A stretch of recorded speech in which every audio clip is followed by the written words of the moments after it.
আজ আমাদের বাড়িতে লাউ শাকের তরকারি হবে। এই যে লাউ শাক কেটে ধুয়ে রেখেছি, এখানে আলুগুলো কেটে রেখেছি, আলুগুলো ভেজে নেব তেলে। হলুদ গুঁড়ো, লবণ, এখানে বেগুনটা কেটে রেখেছি।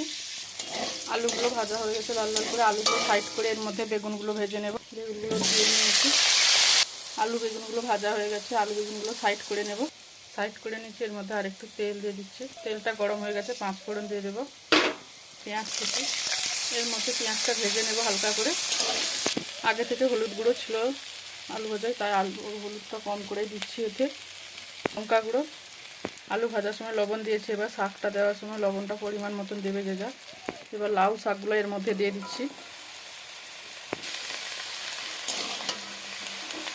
এবার সর্ষে বাটাটা দিয়ে দেবো। শাক তরকারিটা হয়ে গেছে, আমি নামিয়ে নেব এবারে। দেখুন।